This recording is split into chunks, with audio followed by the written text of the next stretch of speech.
हम scientist creator guys. आज हम लोग क्लास 10th के 2 चैप्टर हम लोगों ने जो कंप्लीट कर लिए थे। एमसीक्यू सीरीज जो हम लोगों की स्टार्ट हो गई थी, उसमें से थर्ड चैप्टर आज हम लोग करेंगे। तो इसका थर्ड चैप्टर है घर की सफाई। तो इसके एमसीक्यू क्वेश्चन आज हम लोग करेंगे। तो आइए देखते हैं कि थर्ड चैप्टर में कौन से एमसीक्यू क्वेश्चन इंपॉर्टेंट है। आइए गाइस देखते हैं। पहला क्वेश्चन है गाइस, दैनिक सफाई होनी चाहिए। कैसी होनी चाहिए? सादे पानी से, खारे पानी से, फिनाइल से, एसिड से। तो फिनाइल से होनी चाहिए। दूसरा है, कौन सी सफाई पूर्व निर्धारित नहीं होती है? तो दैनिक, मासिक, साप्ताहिक, आकस्मिक। तो आकस्मिक क्या होती है? पूर्व निर्धारित नहीं होती है। अगला क्वेश्चन है, सफाई का आधुनिक उपकरण क्या है? Vacuum cleaner, geyser, oven. तो ओवन है, उसके बाद है सभी। तो इसमें क्या हो जाएगा? वैक्यूम क्लीनर जो है वो सफाई का आधुनिक उपकरण है। अगला क्वेश्चन है, वैक्यूम क्लीनर का प्रयोग किया जाता है। तो ये क्वेश्चन इंपॉर्टेंट है। तो कैसे किया जाता है? क्यों किया जाता है? बर्तन की सफाई के लिए, फर्नीचर को पॉलिश करने के लिए, घर की सफाई के लिए, धातुओं को चमकाने के लिए। तो घर की सफाई के लिए क्या है? वैक्यूम क्लीनर का प्रयोग किया जाता है। अगला है, पीतल के फूलदान की सफाई की जाती है। किससे करी जाएगी? ब्रासों से करी जाती है। अगला क्वेश्चन है, स्टील के बर्तन की सफाई किस चीज़ से करनी चाहिए? तो किस चीज़ से करनी चाहिए? चूने से, सिरके से, विम से, सोडे से। तो विम से करनी चाहिए। स्टील के बर्तनों की सफाई विम से करनी चाहिए। अगला है, घर का कूड़ा करकट डालना चाहिए अथवा घर की सफाई करने के बाद कूड़ा करकट कहाँ डालना चाहिए? घर में रखना चाहिए, सड़क पर फेंक देना चाहिए, कूड़ेदान में डालना चाहिए, नाली में। तो कूड़ेदान में डालना चाहिए। अगला क्वेश्चन है, कूड़ादान में किस प्रकार का कूड़ा डाला जाता है? तो कूड़ेदान में किस प्रकार कूड़ा डालना चाहिए? गीला, सूखा, गीला था सूखा, ये सभी। तो जो सूखा कचरा होता है वो कूड़ेदान में डालना चाहिए। अगला है, कूड़ा करकट नष्ट करने के उपाय हैं। कौन से हैं? जलाकर, खाद बनाकर, छांटकर उसका उपयोग करना, ये सभी। तो ये वाला सभी वाला वो आंसर सही हो जाएगा, क्योंकि ये सारी विधियाँ कूड़ा करकट को नष्ट करने की हैं। अगला है, सुलभ शौचालय कहाँ बनाए जाते हैं? तो कहाँ बनाए जाते हैं? घरों में, सार्वजनिक स्थानों पर, होटलों में, कहीं भी नहीं। जो सुलभ शौचालय होते हैं वो सार्वजनिक स्थानों पर बनाए जाते हैं। अगला क्वेश्चन है गाइस, तो अब ये तीसरा चैप्टर यहीं पे फिनिश हो गया। इसके बाद हम लोग चैप्टर 4 करेंगे, घर की सजावट। तो घर की सजावट को आइए देखते हैं। इसका पहला क्वेश्चन है, सजावट का क्या अर्थ है? तो सजावट का क्या अर्थ है? पर्दे लगाना। सजावट का क्या अर्थ होता है? एक मिनट। सजावट का अर्थ क्या होता है? पर्दे लगाना।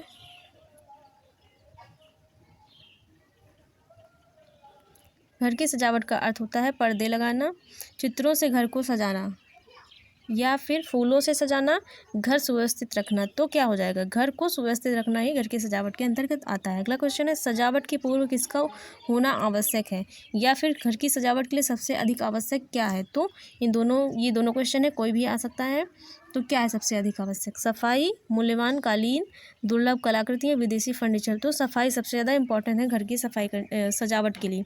गृह सज्जा का आवश्यक तत्व कौन सा है? उपयोगिता, अभिव्यक्ति, सुंदरता, ये सभी। तो ये सभी गृह सज्जा के आवश्यक तत्व के अंतर्गत आते हैं। अगला है, उत्तम गृह सज्जा के लिए अनिवार्य है। क्या अनिवार्य है?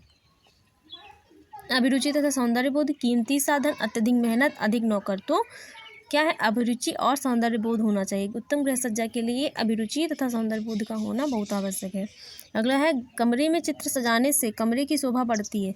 चित्र लगाते समय आकार का ध्यान रखने से, चित्र उचित स्थान पर लगाने से, एक ही दीवार पर कई चित्र लगाने से, चित्र दीवारों पर चाहे कैसे भी लगाए। तो चित्र उचित स्थान पर लगाने से क्या है? कमरे की शोभा बढ़ती है। अगला, घर की सजावट के लिए किस वस्तु का प्रयोग किया जाता है? किसका प्रयोग किया जाएगा? ईंट का, सीमेंट का, बालू का, फूलदान का। तो फूलदान का किया जाता है। इन सभी वस्तुओं का प्रयोग घर को बनाने के लिए किया जाता है। अगला है, फूलदान में फूलों को अधिक समय तक ताज़ा रखा जा सकता है। कैसे रखा जा सकता है? आइए देखते हैं।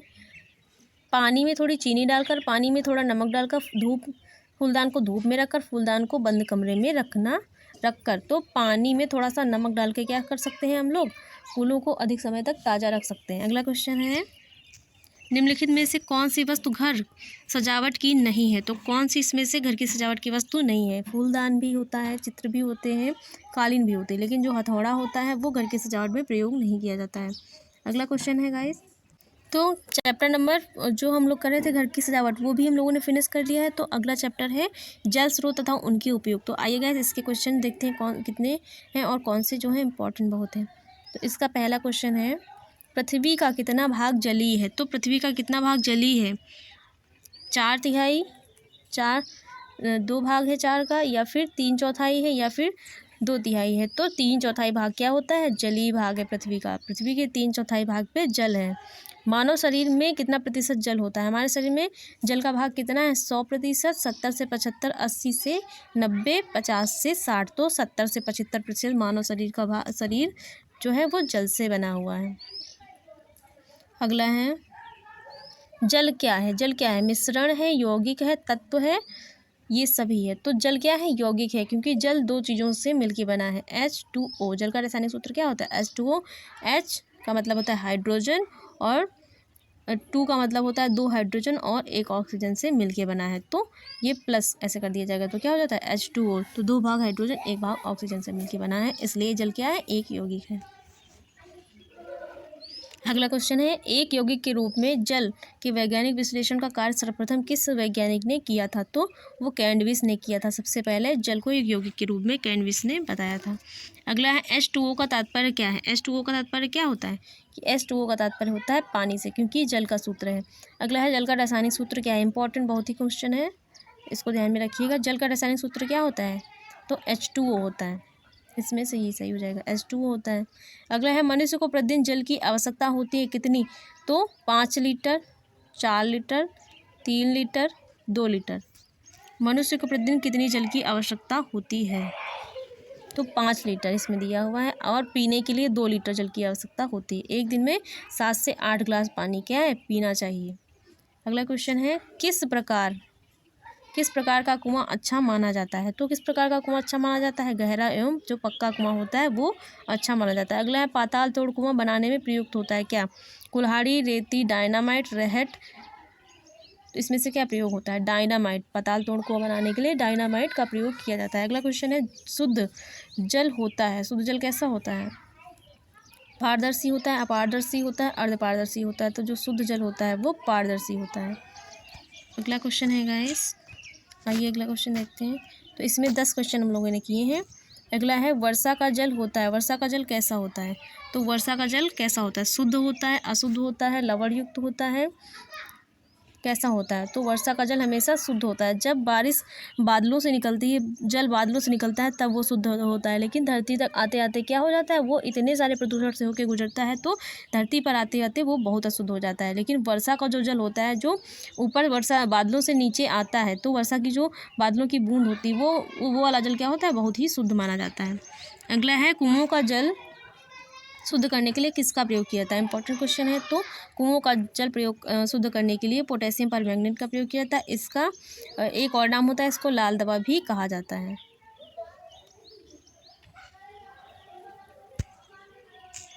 तो ये चैप्टर भी कंप्लीट हो गया गाइस। अगला चैप्टर देखते हैं कि कौन सा है। तो हम लोगों ने अशुद्ध जल से ये हम लोगों ने कर लिया है, ये पूरा कर लिया। अगला लेसन है कि घरेलू विधियों द्वारा जल का शुद्धिकरण किस प्रकार किया जाएगा? तो इसको देखते हैं कि घरेलू विधियों द्वारा जल का शुद्धिकरण किस प्रकार किया जाता है। तो इसके एमसीक्यू क्वेश्चन आइएगा, इस लगाते हैं। पहला क्वेश्चन है, हाइड्रोजन तथा ऑक्सीजन के संयोग से बनता है। तो क्या बनता है? अभी हम लोगों ने इस पर डिस्कस किया था कि हाइड्रोजन और ऑक्सीजन के संयोग से क्या बनेगा? जल बनता है। शुद्ध जल कौन सा होता है? शुद्ध जल कैसा होगा? शुद्ध जल हमेशा रंग रहित होता है। शुद्ध जल का कोई भी रंग नहीं होता है। अशुद्ध जल में कितने प्रकार की अशुद्धियाँ पाई जाती हैं? तो अशुद्धियाँ हमेशा 2 प्रकार की होती हैं, स्थायी अशुद्धियाँ और अस्थायी अशुद्धियाँ। कठोर जल में कौन सा लवण घुला रहता है? कठोर जल में कैल्शियम लवण घुला रहता है। कैल्शियम की अधिकता के कारण ही जल में कठोरता आ जाती है। जल की कठोरता दूर की जा सकती है, कैसे की जा सकती है? सोडा डालकर, नमक डालकर, चूना डालकर, ब्लीचिंग पाउडर डालकर। तो चूना डालकर जल की कठोरता को दूर किया जा सकता है। अगला है, जल शुद्धिकरण के लिए किसका प्रयोग किया जाता है? तो जल शुद्धिकरण के लिए पोटेशियम परमैंगनेट, लाल दवा, इसका भी हम लोगों ने भी जिक्र किया है, इसका प्रयोग किया जाता है। अगला है, आसवन विधि द्वारा शुद्ध किए गए जल को कहा गया। आसवन विधि द्वारा शुद्ध किए जल को क्या कहा जाता है? तो अशुद्ध जल कहा जाता है। तो करेंगे, इसके बाद हम लोग गाइस चैप्टर नंबर 8 करेंगे, अशुद्ध जल से फैलने वाले रोग कौन कौन से हैं। तो आइए इसको भी देख लेते हैं कौन से क्वेश्चन इंपॉर्टेंट है। तो पहला क्वेश्चन है, कौन सा रोग जल द्वारा फैलता है? तो अशुद्ध जल से फैलने वाले रोग कौन से होते हैं? तो ये क्वेश्चन क्या है? बहुत ही इंपॉर्टेंट। ये चैप्टर के क्वेश्चन हमेशा पूछे ही जाते हैं, कोई ना कोई रोग हमेशा पूछ लिया जाता है, और MCQ में भी ये पूछे जाते हैं। तो अशुद्ध जल से फैलने वाला रोग कौन सा है? क्षय रोग, चेचक, हैजा। तो जो हैजा है वो अशुद्ध जल से फैलने वाला रोग है। चेचक और जो क्षय रोग, चेचक होता है वो एक संक्रामक रोग के अंतर्गत आता है। अगला क्वेश्चन है, मक्खियों द्वारा कौन सा रोग फैलता है? तो हैजा फैलता है। हैजा किसके द्वारा फैलता है? अशुद्ध जल द्वारा फैलता है और इसका माध्यम क्या होगी? मक्खियाँ होंगी, मक्खियों के द्वारा फैलाया जाता है। और हैजा का जो रोगाणु होता है उसको विब्रियो कॉलेरा कहा जाता है, ये भी याद रखिएगा। आ गया क्वेश्चन, ये भी क्वेश्चन आ गया कि हैजा के जीवाणु किस जीवाणु द्वारा फैलेगा? तो विब्रियो कॉलेरा द्वारा फैलता है। जो इसमें से जो ये क्लॉस्ट्रीडियम टिटेनी होता है, सल्मोनेल टाइफी होता है, ये टाइफाइड का होता है। एंटामीबा हिस्टोलिका जो होता है ये पेचिस का होता है, तो इसको भी याद रखिएगा, ये पेचिस का होता है। और जो विब्रियो कॉलेरी है तो हैजा का होता है। क्लॉस्ट्रीडियम टिटेनी ये टिटनेस का होता है। तो ये सारे जीवाणु अलग अलग रोगों के हैं, जिसमें विब्रियो कॉलेरी क्या है? हैजा का है। अगला क्वेश्चन देखते हैं।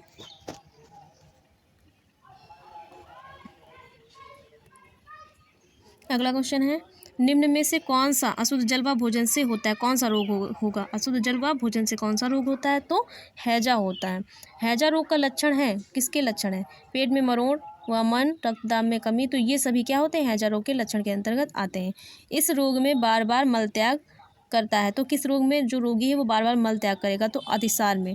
ज्वर में नहीं करता, ज्वर में क्या होता है? तापमान बढ़ जाता है। कब्ज क्या होता है? ये पेट की समस्या है। जठरांत्र शोथ गैस्ट्रोएंटराइटिस, ये भी क्या होती है? स्टमक की समस्या होती है। अतिसार में क्या होगा? रोगी बार बार मल त्याग करता है। अगला है, हैजा रोग का कारण है। हैजा रोग का कौन सा कारण है?